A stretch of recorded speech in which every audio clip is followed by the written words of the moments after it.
So I'm Harry, and I'm a past patient of CAMHS in Grimsby, and I was here from summer of 2012 till 2015 March when I turned 18. So Harry, what did you think before coming into the CAMHS service? Did you have any preconceptions?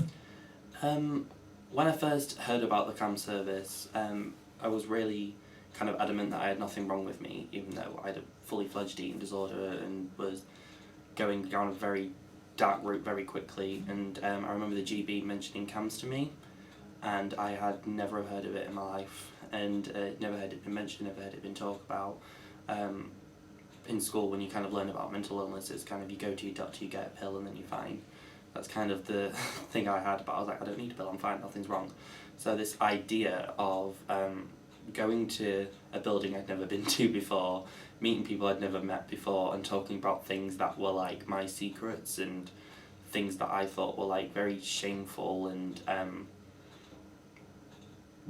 it was confusing for me, was just terrifying, because I just imagined doctors and lab coats, and I thought if I said the wrong word or I said like any kind of trigger word, that I was just going to get swept away and chained to a bed. I just thought it was like the 1940s, because I had no idea, you don't know anything.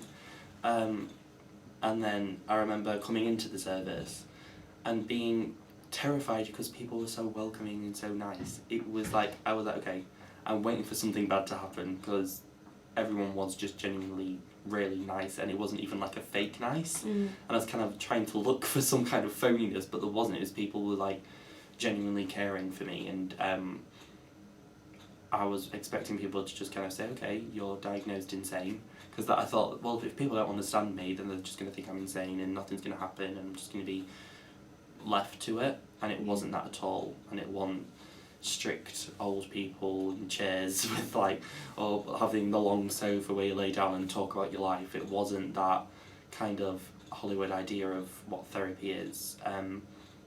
And some of it was literally just talking about how my week had been.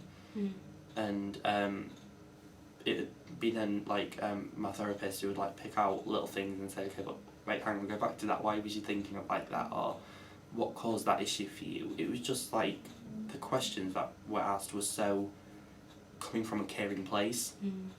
It wasn't interrogation and it wasn't intimidation, which I thought it was going to be, and kind of was waiting for quite a long time in the service for that aspect to come, and it just never did.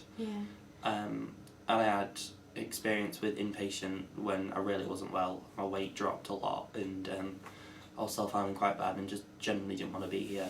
And it was interesting looking back, because I wasn't sectioned. I went voluntary, but it was because everyone around me at CAMHS was worried, and they've said, we can't just talk to you anymore. You need to go and get some 24/7 help, because they were worried, and I felt looked after, and I didn't feel scared going into it then.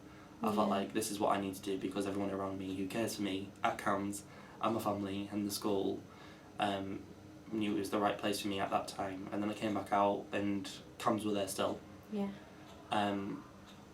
And they were there until I turned 18.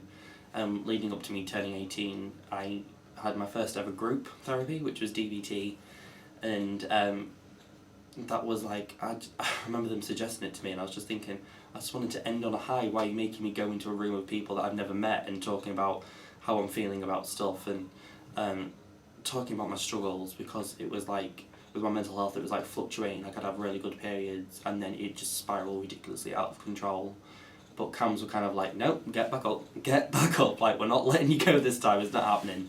And the DBT group came, and it was so relieving, like in inpatient, meeting people who were my age with completely different problems, but we all understood each other, and so did the CAMHS practitioners. It was like, it wasn't like, oh, they don't know what they're talking about. It was like, no, they do know what we're talking about, and we need to listen to them. And I left when I was 18. Still needed help, still needed support.